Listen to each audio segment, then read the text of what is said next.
umutima ukanguka koma utubura gukunda kubura gukunda unamubonye reka reka suwawe gusa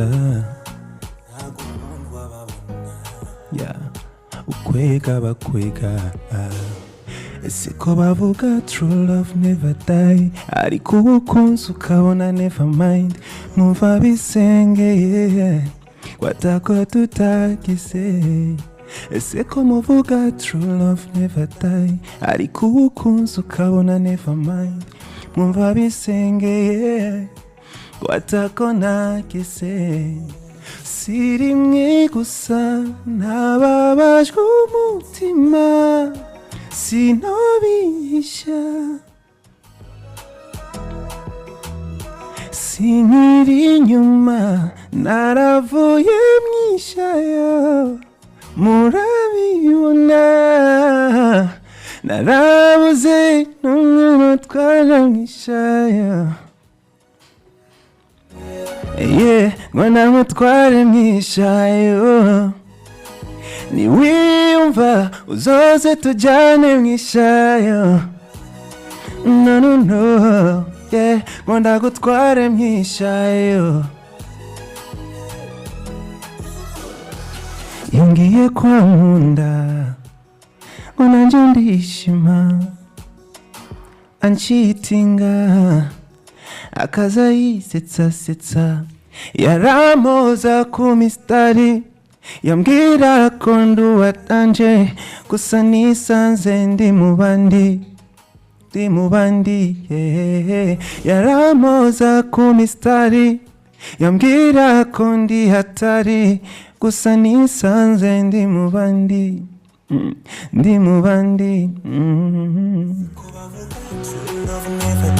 mwamaze kuvyumva nkuko nabibabwiye ko tuza kuba turi kumwe n'umutumiri yitwa Epidey Winner. Akarimbo kiwe ni Mwishayo, kamwe mu turimbo twashoboye gufata hit gutyo kamuviramwe no kuronka collab idasanzwe nayo yamushikanye ku rundi rugezo. Makino gihe akaba afise indirimbo aba Besto.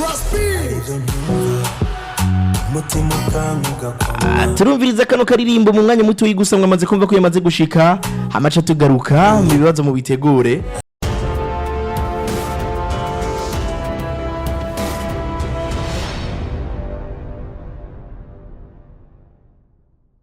Ayo namwe mu majambo ari mu ndirimbo aba Besto yuno musore Epidey Winner mwashigikiye kuva tubumvisha, mwashigikiye cyane ibyo twabasavye, mwagumye mutwereka yuko mu bitwararitse.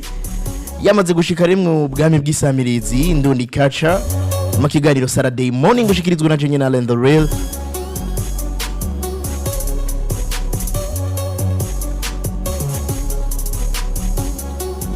Mucyubahiro cyawe Epidey Winner nikaze cyane mu kiganiro Saturday morning, ubona yuko atari n'ijyambere uhashitse.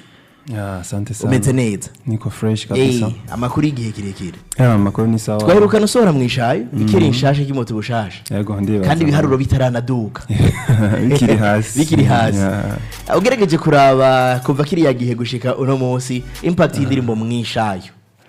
Uyibona gute? Ni kuvuga ko kuva kiya gihe kuva nkisohora kwanza gushika uno munsi. Yego.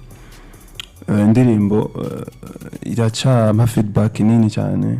Hari naho nigubukiza nkasanga yabaye popular kuri TikTok. Nkavuka nsanga ku munsi korerwa nka challenge nk'amajana nk'umunani. Numva ni ibintu nyine binyereka ko indirimbo ikiri mu bantu bakishuhiye cyane. Nimwe mu ndirimbo nagenda ndumva mu kibano wumva ivuza abantu basara bakaririmba bagasubiramwo, kandi ukumva no miryango ivuga igiswahili yahinda abantu basanzwe bita ngo baswahili bariko baravibing indirimbo yabiri mu Kirundi. Kubgawe urabona yuko izo category zose wazikoza haba baracanya ari akandi kantu kakageste nyene kabaye. Oya nakageste reka nakageste ahubwo n'utuntu ko naririmbye ibintu novuga byakoze ahababara nyene mu mitima y'abantu nka bose.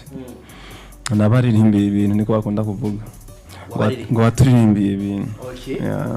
Wabaririmbiye ibintu. Indirimbo Mwishayo ndashaka dusubira inyuma gatoyi ukiyandika. Baruse target yahe ni indirimbo yaje muri inspiration imeze gute, wari uri muri mood imeze gute? Na target nari mfise ni indirimbo nakoze novuga nko kujokinga, yari joke kabisa. novuga mu gukora beat mu kurikodinga ni ibintu byana ariko nabikoze ndi umwe na producer yantaye so yarari ni wikoreye beat je navyikoreye novuga ni nakantu nyene navuze ati reka menda teramiye ko gusa numva umenga kararyosha ukuntu producer je ndamwumvisha nawe nyene arayikunda yantwaye n'umwanya muto cyane nakantu nyene nabaye bugire gatoyi sinzi kumaze no kuyumviza ifise amajambo make cyane ifise amajambo make ni kuvuga nabwo ngoye kwandika cyane nta n'izindi ndimi nyinshi zirimo hariyo version igira kabiri n'abantu benshi nasanze bakunda cyane yambwiye kwa nkunda nanje ndishima ancitinga akaza yisetsa yaramoza ku mistari yambwira ko ndi hatari gusa nisanze ndi mu bandi ese ko bavuga true love never die ariko ubukunzi ukabona never mind nkumva bisengeye indirimbo zikozwe mu gufyina cyangwa umuntu atiteze ko ibitangaza nizo ndirimbo zikunda gufata hit na visualizer yayo umengiri hasi imengiri cheap gose wowe nubundi wari uvuga ati nishayimba nyiko nzuri narakoze ivyiza nubundi ibazo yakira too easily nariko hari yaciye igihe à peu près 3 mois yamba tari 4 mois ntasohora indirimbo ndavuga ati reka nkora akantu nyine ko kubandarekura abantu ntibanyibagire ntibankure mu mitwe mbenda agatere kuri YouTube uko nyene niyo mpamvu na bavuga ati vya bihumbi 10 bahora baza bakantera iteka byose ibi bitatu hari indirimbo wakoze nawe ariko yarabwe mu bantu ibihumbi birenga mu macumi urumva neza yuko atabari ibintu byoroshe muri ivyo gitangura mugabo end of the day indirimbo ikiza guhagara ku bihumbi amajana birenga urumva ko nanje byarantangaje cyane gushika nino saha zarashize ku yindi step ni indirimbo ugisohora abaririmbyi bagenzi bawe canke muva mu ntari imwe yakayanza bashoboye gushira ko commentaire nka Rinoji yagize ngo that's my boy y'all hama D1 yagize ngo this is a new big talent in a country you deserve to be supported and you deserve my collabo let's do it end of the day tuza kubona collabo irahaba El Pro yaragize ngo it's from us Kayanza ni bintu ubona yuko bitesa sana mu nyuma twaciye tuza kubona ya ndirimbo rero uri kumwe na D1 ndirimbo mwise Bizoza mengo ni izina ry'umuntu ariko kandi twagiye kumva ari Bizoza ibindi Bizoza nyuma yuko urukundo ruba ruhari byo Bizoza ni indirimbo yasohotse kwigenekerezo rya 15 kwezi kwa gatanu nyene ubona yuko imaze kurabwa n'abantu ibihumbi amajana 740 n'amajana 352 abantu ibihumbi 19 barenga barashize ko like ariko kandi abantu igihumbi n'amajana 240 barashize ko commentaire ibi ni bimwe mu bintu biboneka ku baririmbyi bamaze kugira amazina manini kuko hariyo n'amamaze kugira amazina manini yinya muri ico kiringo camezi 5 baba batararonka izo views Bifes yagize ngo Kayanza got talent ariko kandi El Pro yaragarutse bawa Kayanza fire agenda bafana Liloji yagize ngo from Kayanza to the world ariko kandi D1 wenyene mwayikoranye yagize ngo we got a new big talent in our country let's take him to another level urukundo ruhari nta kinanirana Andirimo mwanditse mwisunzeke ndirimbo novuga ni D1 yazanye idea principale cyane yego ni D1 yazanye idea principale numva ni nziza numva byari bimeze gute yazanye idea gute yakoresheje amajamba yahe ni kuvuga tugitangura projet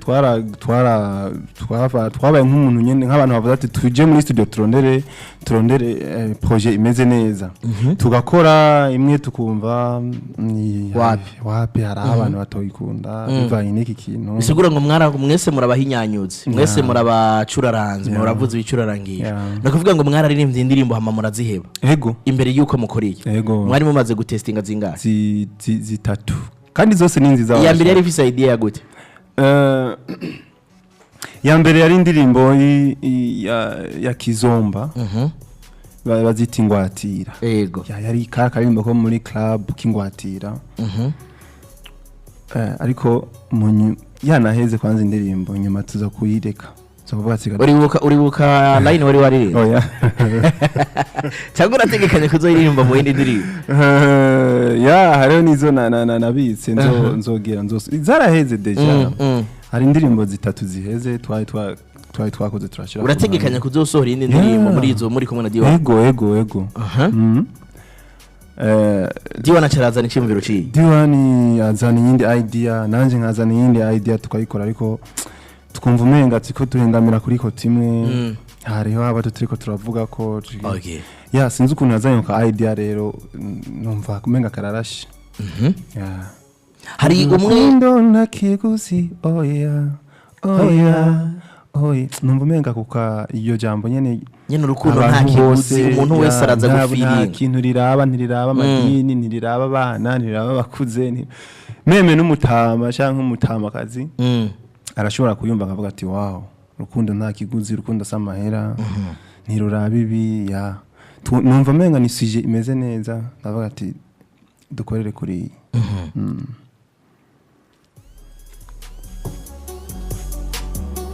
wari witeze feedback imeze gute wari witeze vya bihariro biza kuri YouTube kwa D1 canke warondeye collabo nk'umuntu wakoze collabo nk'umuntu uvuga ati iyo irafise kindi izomfasha kuko hari bamwe numvise bavuga bati turaza tugakora collabo n'abaririmbyi tubona bakubita ibihumba 500 banashikana miliyoni sometimes ariko kandi indirimbo kaza gusanga ntiyavuye no ku bihumbi 50 bikaza kutwereka ko menga ibihariro byabo biri fake gose wari ufise target ye mu gukorana na D1 target nari mfise mu nino projet ya D1 ni icyambere cyo D1 n'umuririmbyi mukuru hano mu gihugu ni kuvuga urinze ukorana nawe bisigura yuko abantu biwe bose bategerezwa kumviriza kandi bategerezwa gukunda iyo bahaye ibintu bimeze neza rero umva target ya mbere niyo novuga kwigarurira abantu biwe kumutwara abantu nubwo n'umuntu ariko abiwe nanje bambone bankurikirane ni kuvuga niyo kuganya abantu biwe yari yo target ya mbere kandi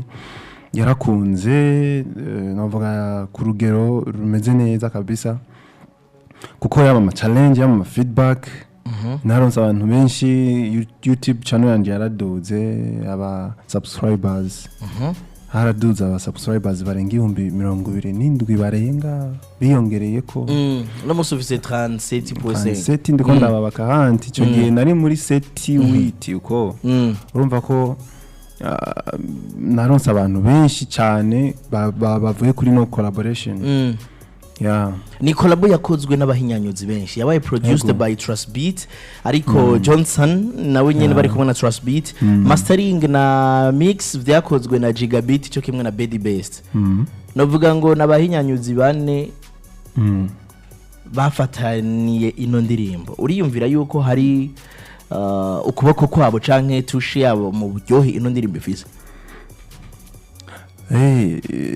erega aba producer hariho abajeje aba beat maker harajeje gukubita beat Trust yakoze Trust yari yarakoze arrangement novuga nka mixing yarapanze indirimbo hariho beat maker ariwe Johnson niwe yatanguye na projet hama Trust Beat turayimushira arayipanga neza arayikuramwo imicafu arayikosora bien arayimixa nyine gato arayimixa bien hama tuyishira Gigabit na Gigabit arayikora kuko twari dukeneye touch zose twari dukeneye uburyohe bwa Gigabit uburyohe bwa Bedi twari kwishira no yundi nyine nawe akayumviriza nya kujya basi uriko rakora indirimbo kubera ikiheze kwa Giga mutayigomejeyo ni buhe buryohe Bedi yarafise mwari mushaka mutakwiye kwa Giga navuga ko ni nka kujya basi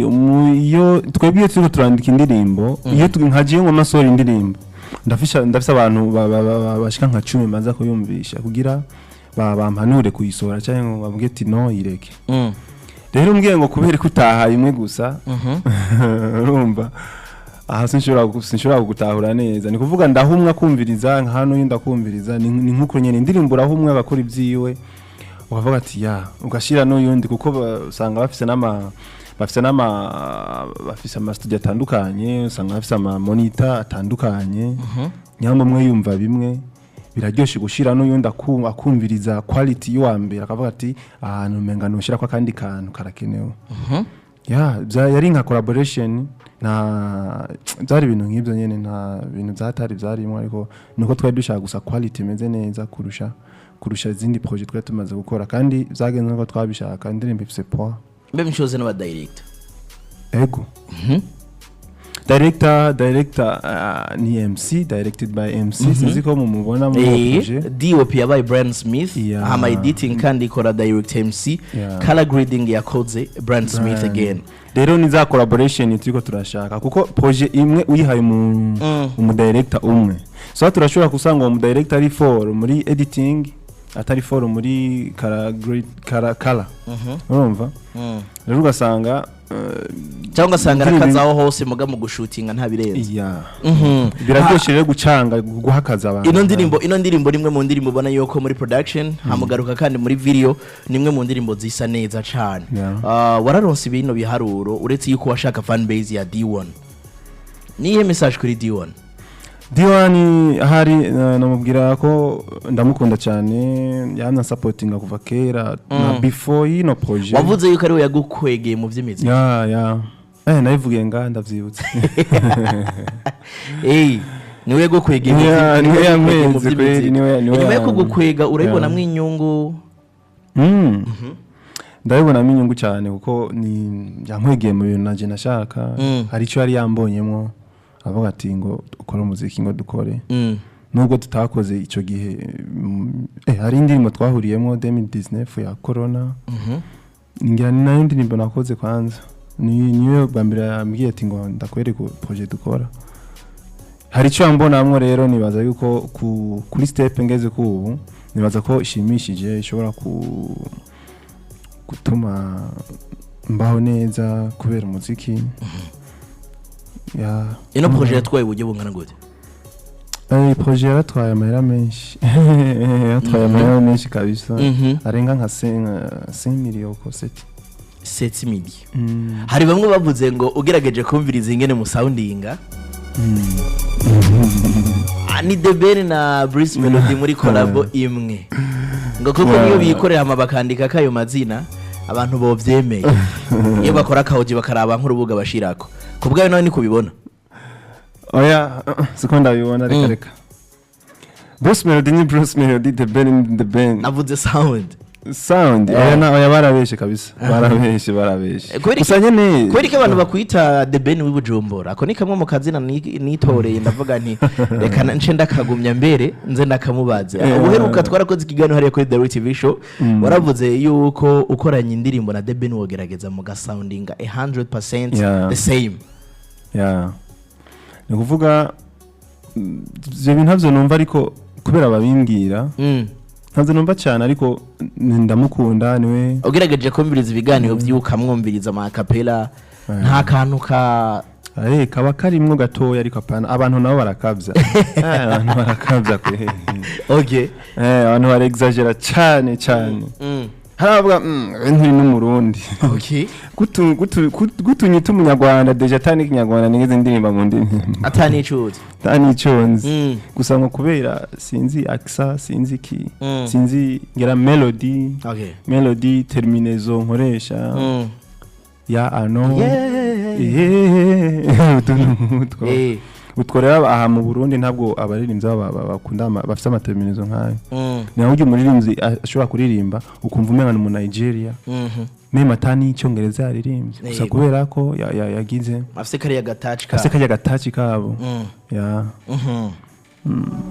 ego umvirije karimba ba Besto ka Epidey Winner ngo niyo mugize Lonely she call me mbatera irungu gose mumenye yuko ba Besto bavyitwararika ivyo mutazi byo barabizi usanga azi n'inkuru nyinshi cyane ku mukunzi wawe uzubacunge sana niya kubwira ngo ari kumwe na Besto bar umukunzi we w'umukobwa Besto w'umuhungu cicunge sana basohokane bompi babiri camukina jeu samura batwiye tuntu twe muri filime z'abazungu kina jeu mubaza utubazo urabe cyangwa umubwire babaza ikibazo mu bintu byinshi usanga muzi kuri we Besto azi byinshi kurusha wewe burya wewe ntuzisheri wawe kurusha Besto wiwe no ku ruhande rw'umuhungu aba ari uko nyene ariko siko baca intege ajye ba Besto sometimes baraba abana beza si bose baba bifitiye imico nk'iraho. Epidey, last time waravuze yuko wifuza cyane urabeginga cyane,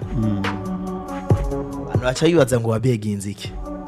ntaje bwanjye nabyo nibuka.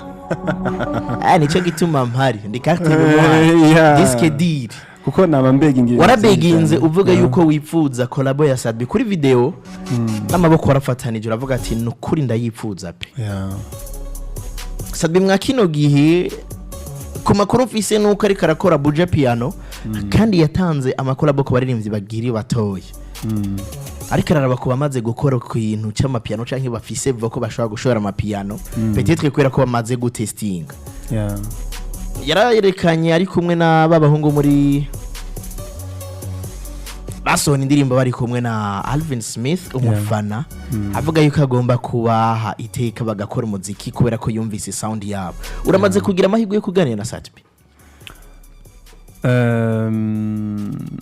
Ego. twaraganiriye what happened?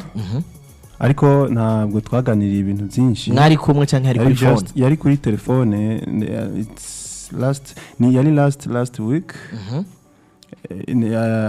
Abonye link y'aba Besto yaramvugishije turaganira. Yayibonye? Sinzi umuntu ayimurongikiye ko ntabwo arije nayimuhaye. Nabonye yandikira ambwira congrats wasohoye indirimbo nziza ibintu nyene nkuko. Ndamubwira thank you turaganira gato ariko ibyo ntabwo byagiyemo. Hari ibintu utashobora kuyagira. Ibyo kuvuga collabo ntibyagiyemo. Hari ibintu utayagira kuri telefone. Ariko gucisha mwati yo bro I got a dream you know. Ibyo nyene nibibura ariko kawida ntabwo ari byiza. Ntabwo ari byiza ku umuntu nk'ujya mukuru wacu.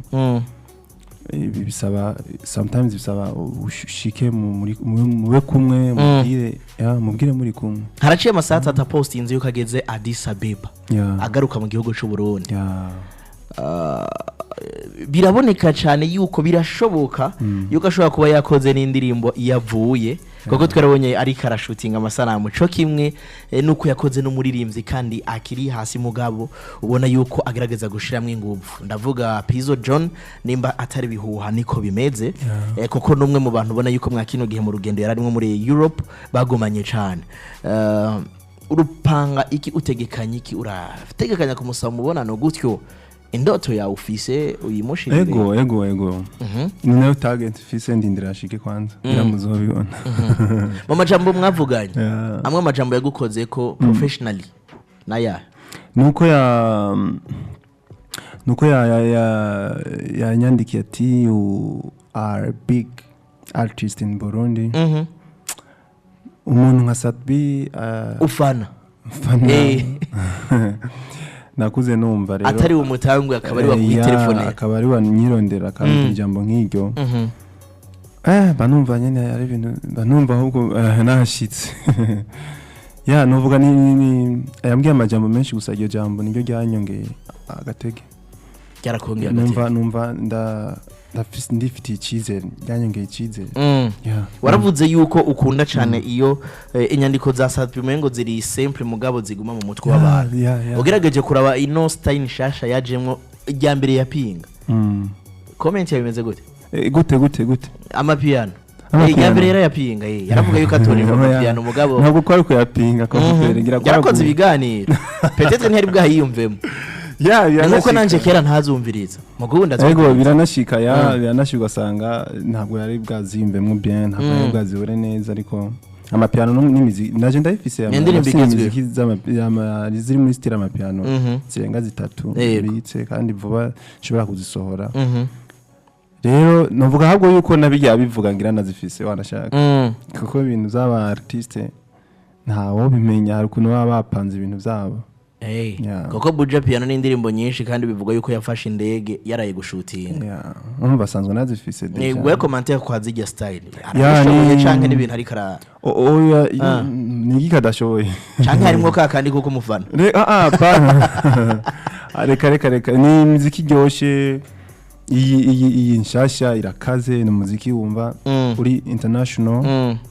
Umuziki n'abantu bo hanze bashobora kumva ko ari umuziki international umuziki uririmba mu ndimi zose ushobora gushikira message ishobora gushikira abantu bose umuziki utambika muri club umuziki uri full kabisa ugezweho urakoze indirimbo aba Besto Sat-B baragutelefonye umuririmbyi w'indoto zawe aragutelefonye arakubwiye ati uri big artist in a country and you did the song imeze neza amazing you made it sibyo ni indirimbo aba Besto yakozwe na Jibuda Classic ariko kandi nimwe mu ndirimbo bona yuko igisohoka abantu bose akantu bashirako aba Besto tuba dutuje mwe ni mukunde gusa mwicunge hama bakaca bandika ati baba Besto sha song yanditse uyikuye kuki inspiration yavuye he kubera iki aba Besto wafashe side itameze n'idahumuriza abakope oya ntabwo idahumuriza ni side idahumuriza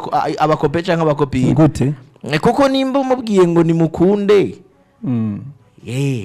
aba Besto twe tuba dutuje ariko mwicunge ariko ngo niyo mugize lonely she calls me bisigura ko ahubwo twe turabana beza okay tuba turi imbangukira gutabara twebwe aba Besto ndiko ndavuga twebwe aba Besto ndi na Besto washiri wawe nivyo ugenda ubimenye ganon gati kumaka kise banyita bose baranze gati kumaka kise okay ntakizo umuronga nari n'aba Besto agira n'aba Besto agira okay rero twebwe aba Besto turi mbangukira gutabara turi babantu usanga tuzi okay n'amabanga shire watakubwiye agree with you usanga yakubuze araturondera kenshi usanga turi kumwe kandi nta gwankuru hari ntibidusaba mani umva atari sawa hama mwiyimbeho naho oya nta gusaba ngo mushira agakoti akaja kansaba ndamushira agakoti ukaca umubwira ngo gatore nk'iyo sheri wiwe ariko aramigira ko ibintu ari bize ndashobora ko mushira uramaze kwiyumvira yuko aba Besto aribo bari bakwiye kuba mu rukundo raporo y'abantu batazinanye Purple abantu batazinanye tureke indirimbo yawe kuko uri agree kikintu cyuko Besto abazi story nyinshi ku mukunzi wawe kurusha wewe abazi imbere n'ivyo akunda n'ivyo yanka wewe bimwe bimutaze uri mubemeza yuko aba Besto mu bisanzwe Imana yari kwiye kubikora akabari abantu bikundanira erega apana ngo akabari abantu bikundanira bijanira mu rukundo kuko nubundi babakunda deja uvuze urukundo ari ibintu mu ba Besto bitajamwo impamvu ibyo bintu by'inkundo bitaja mu ba Besto nuko hakizamwo ijambo ngo urukundo cyambere hazamo gufuhiranira hazamo ngo uri heri kumwe nande hazamo ngo kuramo password muri telefone yawe ndawo muvugana ariko Besto wabayize ariko Besto nibisanzwe abayizi canke ntayazi kwimenya kutayimenya ntaco biba bimubwiye don't you think yuko naho yobona za message hora bona ari Besto kwera kasanzwe ari Besto mwarakundanye ataciye mutwara kuko azi wewe ukuri oya Besto yakuzi wewe kuko impamvu mu bintu by'inkundo bamukunda gushwana nuko mutaba muzinanye okay ni muzinanye nayo for sure iyo umuntu muzi fresh uzi akunda ibi asohokera bagenzi ayankibi sinibaza yuko mushobora gutongana cyangwa mushwane kuko umuzi neza urumva ubumuzi ajyamiza isaha ariko ikino gihe uragira umukunzi ukinanira ukagira stress zo muhira ukiryamira saa moya ukabyuka usanga mu message ya 10 yanakubrotsa ahubwo okay ivyo bintu rero mu ba Besto reka ni hari kimwe mu bintu wavuze ngo bijanye no gufuhanira uramaze gusohoka Besto ntamenye wasohokeye akabona amafoto gusa message nturazibona kandi rero ntibirashika rero urabishika kuko ubikoze nawe yokwereka iryo fuha kuko Besto atinya kugira uwundi Besto rero ushima ko ari Besto bisanga wamubwiye ugiye kandi utasezeye sheri na sheri watavya sheri wawe ahubwo uza kubimubwira ya kabiri habwo wanashitse canke ntunayimubwire ukayimubwira arugwa go telefone nkambye ati ndimo kuko unayimubwiye hari gihe unabikubuza ntujeyo oya ingundabe bya bintu by'abavyanyi urukundo rwa babiri none rumaziki none ntacyo rumaze reka ariko uracyashaka ko mujyana Mwishayo oya narabihebye murashoboye kuca mutwakura mukiye kuri 60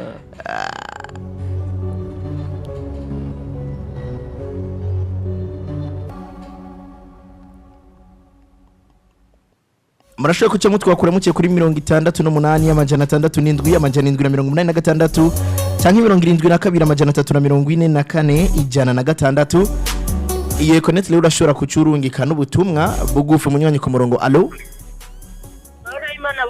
abane namwe nje ndashima cyane namwe ni gute ngo akapere ka mbere gategezwa kuba gwawe wifatiye nimero mwa kino gihe cyane ndi kumwe na Epidey Winner umwanditsi w'aba Besto.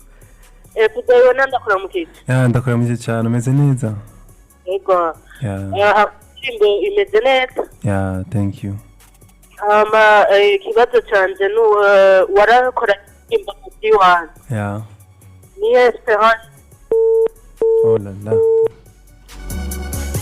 ni experience wagize ako karona kumvise niweva nimba namuvuga ibitari byarantunga ni experience wagize umunywanyi ku murongo. Allo ego ni sawa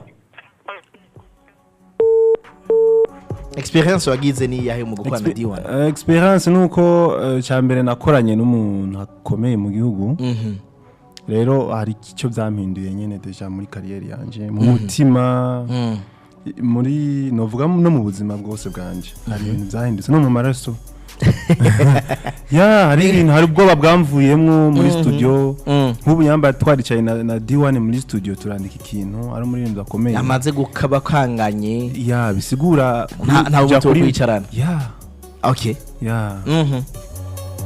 amunyanyi ku murongo. Allo ni sawa meze neza na mahoro menshi cyane namwe ni sawa ego ndi kumwe na Epidey Winner w'aba Besto. Ikibazo canje indirimbo yasanye na D1 imeze neza narayishimye cyane hari uwo nawe wizera yuko bizoza ari mwigumanira ego ni yindi umubwiye utuhe tujambo tubiri two muryohera mu no mwanya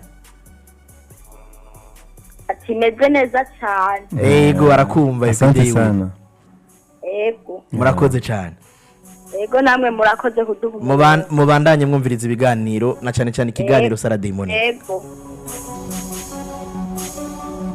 urumva kafise uwo yizera ko bizoza ndabara mukije ndi Arsene Mutakura ewana ndamukiriza umuririmbyi kabisa ndamukunda sana sana Arsene thank you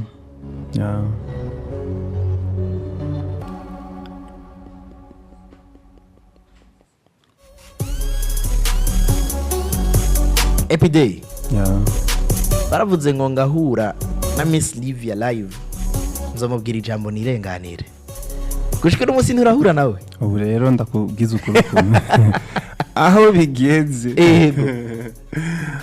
aho bigeze rero ahubwo ni shaka tuba Besto wowe ushaka ko ubu ntugishaka urukundo oya ibintu bigenda birahinduka. Epidey Winner yahoze akunda Miss Livia gushika haririmba indirimbo akavuga ati narose byasaze byakomeye no munsi yipfuza kuba mu Besto none ko byanse niko ndabibaza kugira making show sime numvise nabi ubu nshaka ambere mu Besto kuko deja kiya gihe ahubwo nasanze nari no kwihenda urazi kiya gihe ubibaza iyo biba kiya gihe ubu biba bigeze gushika ino saha hari gihe usanga mu mwana nahebanye suko se ubunywanyi ku murongo. Allo ni sawa umeze neza ninda twakuyarihe kama kawaida mvugana imana kuvaga muri zone ya Buyenzi aho ni muhira cyane ndi kumwe na Epidey Winner bakura mugini salama bro salama kabisa ikibazo cyangwa intererano je mara kwanza njamba nina mukeze yanye kuri iyo ndirimbo wa Besto ndirimbo twakiriye neza bakunze b'umuziki Indundi twabakiriye neza nonga mu ikariti yanye ndirimbo ritumvikana n'ukora ego mivuga cyane yego kabisa mukomeze kubashigikira rero ariko je nagira ngaruka kuri video video y'indirimbo ugiye kuyiraba ni video bita marapation hanya iyo barenga nka kuri abiri n'abandi yenda so jinga tenda no ku kintu kijanye n'imyambi ya video mu video yaranguye yasi hanya muri make nibyo byo kugarambara amasenge nka video hanya na video zinga babye Mwishayo yari muri video yari yambaye itongo babye no muri ababenzi yambaye so kinasiya kugendera hanya parondera hanya atafute stylisha wakubalishe kabisa. Yes. Arakumva cyane. Ubundi ho kuririmba ikarazi kuririmba kandi afite na melody nziza. Yeah. Ariko indire hanya mu kijanye na video kabisa. Yeah, murakoze cyane. Wapo. Yeah. Nkunda bafana bameze kuno. Naje ndabikunda cyane. Atarindira ngo utahe cyangwa kuvugire mu quartier kandi ndakunda feedback nk'izi cyane kabisa. Yeah. Abakunzi umuziki w'u Burundi baguha ikibanza ukwiriye canke uracafise ikibanza wipfuza guhagararamo. Mwakano kanya ikibanza wakunzi b'umuziki Indundi bampa naco nzi kuko sinzi imitima yabo ko bamfata. Hari abamfata bisanzwe, hari abambona nk'umurinzi akomeye. Rero ahubwo je ndabije amaso yanje, ndaba imboga zanje, ndaraba muri societe aho mbaye ukuntu bimeze, naho mbona step ngezeko. Nayo mu mitima y'abantu sinzi kibarimo. Gusa icyo nzi cyo nuko intambwe yo ngoma ndayitera. Umunywanyi allo. Ni sawa? Umejene na mahoro menshi cyane. Ninda twakuyariye? Nikaje agaze mu Kigobe. Mu Kigobe muri ko muratwumviriza cyane. Cyeka turabumviriza cyane. Ndi kumwe na Epidey Winner. Ndamwambye cyane. Mahoro y'Imana bro. Nisaba ndashima sana. Ndumufana wamezera cyane. Asante sana kabisa. Sawa. Moheza gigo. Epidey urumwanditsi cyangwa mu freestyle mwiza hagati y'ivyo bintu bibiri? Tumwanditsi. Ariko indirimbo zawe zose zageze zirafata hit cyane nama freestyle muri studio. Nama freestyle muri studio gute? Wavuze Mwishayo. Ni pum si ibintu ugiye kwicara amezi n'ayandi hama nguzane product. Ariko ni ibintu ubanza kutegura nubwo ko barakanya gato ariko hajamo gute. You good at freestyling? Wapi? No. Nagira cyanda guha exam. Abasanga ndakubeshe ko. Nagira cyanda guha exam hanyene. Ushaka kunta mu gatego sha. Nigiki wifuza abarundi ko bamenya kuri Epidey Winner bataze? Kiri special kuri wo. Kiri special. Nigiki gabaje je ko ndumuntu asanzwe kabisa. Asanzwe cyane. Rero ni hari ukuntu abarundi batinya umuntu kubera akoze indirimbo imigahitinga. Ugasanga unamwishuye sinzi ko wanyishura. Cyo kintu je biranambabaza. Sometimes birambabaza iyo mbonye umuntu ndamwishuye nko kuri Facebook akambwira ngo ntiharazi ko ndomwishura. Why? Kubera ko utaruzi ko ntokwishura. Rero ngo nshaka kubabwira yuko umuririmbyi n'umuntu nk'abandi nta mpamvu yo kureka kwishura message. Noba ndegiki cyotuma ntishura message. Rero nshaka kubabwira ko umuntu asanzwe umuntu nk'abandi. Top 3 y'abari y'indirimbo wumvirije imbere yuko uza hano.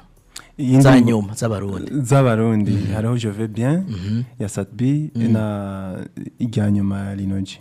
Izo ni indirimbo ziri muri playlist. Nta ya gatatu irimo? Ya gatatu siyonga.